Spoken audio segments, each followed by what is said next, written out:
Estamos no Outubro Rosa, que é o mês de conscientização e prevenção ao câncer de mama. Para falar sobre o assunto, a gente veio mais uma vez ao Hospital Santa Helena conversar com a enfermeira Mariana Fernandes. Muito bem-vinda, Mariana. Obrigada por estar nos recebendo aqui mais uma vez.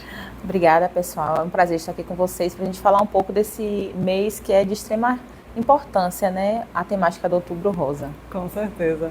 Mariana, eu queria que você começasse falando para a gente um pequeno resumo sobre essa campanha Outubro Rosa. O Outubro Rosa foi uma campanha que iniciou nos Estados Unidos, né? Falando um pouco sobre a questão da prevenção do câncer de mama. E o laço rosa é um símbolo mundialmente conhecido pela campanha por simbolizar essa luta acerca do câncer, da prevenção ao câncer de mama. Perfeito. E quais são os principais fatores que podem favorecer o surgimento dessa doença? Hoje a gente tem uma gama de fatores que a gente chama de fatores de risco modificáveis e os não modificáveis. Os não modificáveis são aqueles que a gente nasce com. Então, um dos fatores genéticos, se a gente tem algum histórico familiar de algum câncer, né, na família de mama, a gente pode desenvolver, né, tem uma propensão maior a desenvolver o câncer de mama. Questões como idade, menopausa precoce e menstruação também precoce pode influenciar por conta da questão hormonal no corpo dessa mulher. O fator da idade, são esses fatores que não são modificáveis porque já são nossos. Sim. Os modificáveis a gente fala sobre o estilo de vida dessa pessoa. Então, pessoas que são mais sedentárias têm uma propensão maior a desenvolver o câncer de mama. Obesos, pessoas que têm um estilo de vida que se expõem com aumento, uso abusivo de álcool, outras drogas, o fumo. Então, são pessoas que tendem a ter uma propensão maior a desenvolver o câncer de mama. É isso. Mari, tem algum estudo, você tem conhecimento de algum estudo que fale sobre a relação do câncer de mama com as próteses mamárias, as próteses de silicone? Não tem nenhum estudo, mas já adiantando sobre essa questão da detecção, quando a pessoa tem prótese mamária, ela precisa fazer alguns exames complementares, porque é uma mama mais densa, a mamografia ela não consegue ser realizada, né, porque ela faz o achatamento do tecido mamário, então quem usa prótese geralmente precisa de uma avaliação mais complexa, com uma ressonância magnética ou ultrassom mamária para poder ela conseguir identificar. Certo. E quais são os principais sintomas do câncer de mama, Mariana?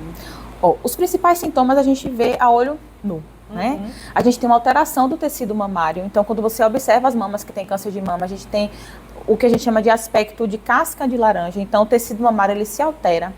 Às vezes, a gente observa o mamilo, que é o bico do peito, ele era plano, ele fica invertido, ele entra, ou ele era para fora e ele muda a conformidade. Outro sintoma que pode aparecer, que pode estar relacionado ao câncer de mama, é a saída de secreção sanguinolenta das mamas ou amarelada. Então, não é indicativo, a gente precisa avaliar, mas pode ser um sinal, sintoma de câncer de mama. E o famoso que a gente já conhece, que são os nódulos mamários. Então, esses nódulos que a gente consegue identificar durante o autoexame das mamas, também são um dos sintomas que a gente precisa avaliar, se esse nódulo é benigno, maligno, né, se trata-se de um câncer ou não. Exatamente. E por falar nisso, queria que você explicasse para a gente qual a importância do autoexame.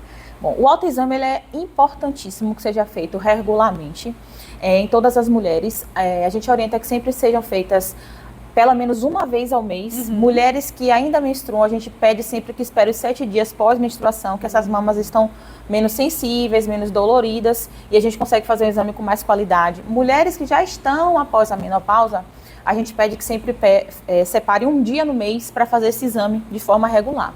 É um exame simples, básico, a gente faz, orienta que essa mulher coloque a mão acima, né, da cabeça, faça a palpação tanto da região da axila quanto da região do tecido da mama. E aí faça toda essa pesquisa durante o banho com o sabão deslizando, auxilia muito também.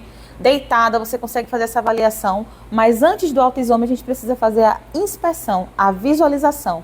Lembra dos sintomas que eu falei mais cedo? Então, os sintomas são visíveis a olho nu. Se minha mama era de uma forma, ela começou a ficar de outra, tem alguma coisa errada.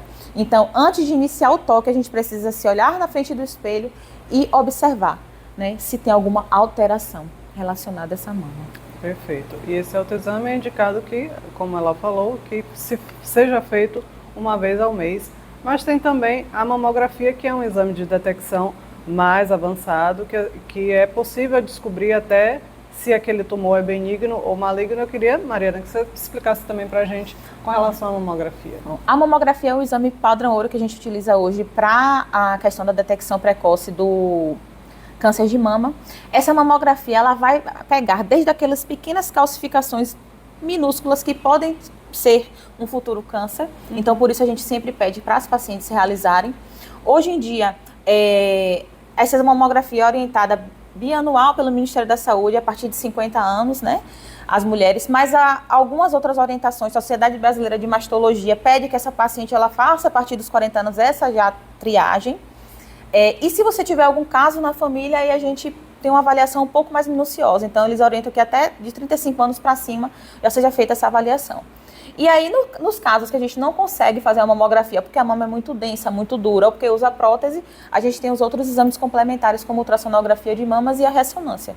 Isso, a gente precisa muito de uma avaliação criteriosa do mastologista, que é o médico especialista nisso, para poder definir qual vai ser a conduta melhor para essa paciente. E lembrando que a mamografia deve ser feita, como ela falou, a cada 1 ano, mas se tiverem casos na família de câncer de mama, é preciso que faça com uma frequência maior. Maior. Isso? Perfeito. Com relação ao tratamento, aquelas mulheres que já passaram por todos esses exames, já foram diagnosticadas com câncer de mama, como é feito o tratamento? Hoje, o tratamento de câncer de mama, ele é feito por algumas medidas terapêuticas. Uma que é famosa, conhecida, que é a quimioterapia. Essa paciente ela vai usar alguns medicamentos que vão debelar, vão parar esse crescimento desse tecido, né, cancerígeno. Outro tratamento é a imunoterapia, que eles fazem também a questão do tratamento com medicações imunoterápicos que vão auxiliar nesse processo.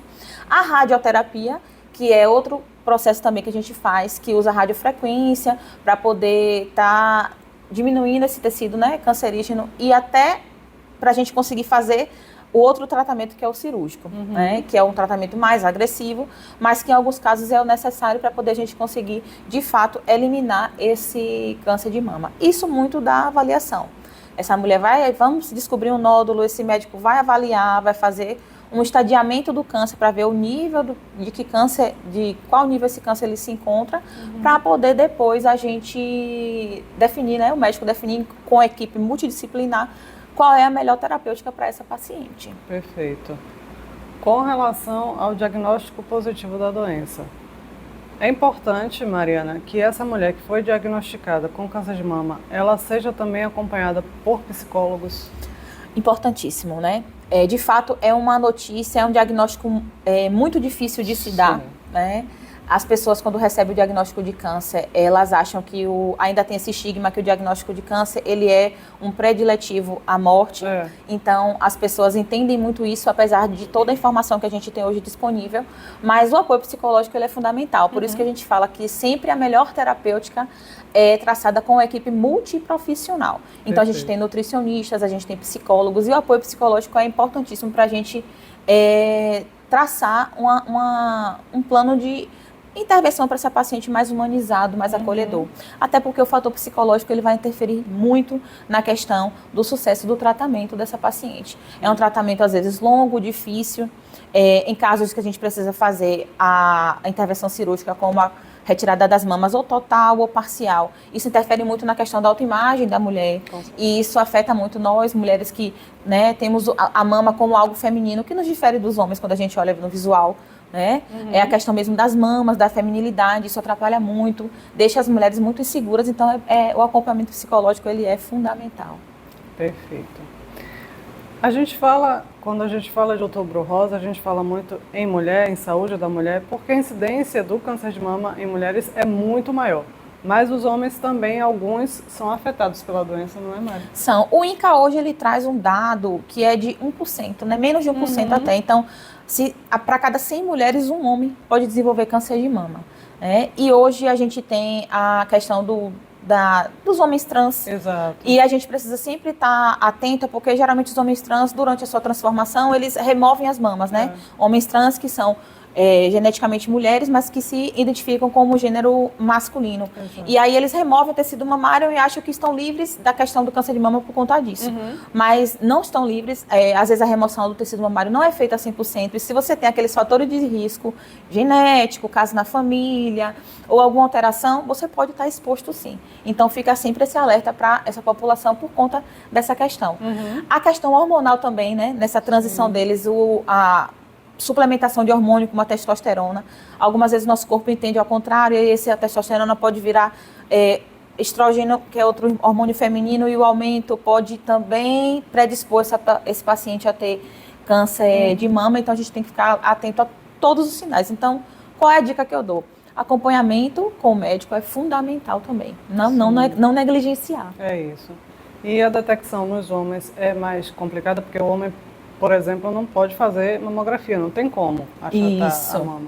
Como é feito o diagnóstico em homem? Geralmente, autoexame também, né? E a ultrassom, avaliação com o especialista de mamas, que ele vai definir a melhor conduta. Ótimo. Então tá aí, explicadíssimo. Agora, Maria, eu queria que você fizesse suas considerações finais, desse algum recado para as mulheres que estão nos assistindo, falasse o que você quisesse agora, nesse momento. Primeiro de tudo, a gente tem que desmistificar essa questão que o diagnóstico de câncer é um diagnóstico de morte. Sim. É um diagnóstico de que você precisa, de fato, se cuidar. O Outubro Rosa, ele traz essa reflexão sobre o autocuidado feminino, então a gente precisa diariamente estar em busca disso, de procurar o autocuidado. Não é só no outubro, a gente tem aí o ano todo, todos os outros meses para poder a gente estar implementando essa questão do autocuidado.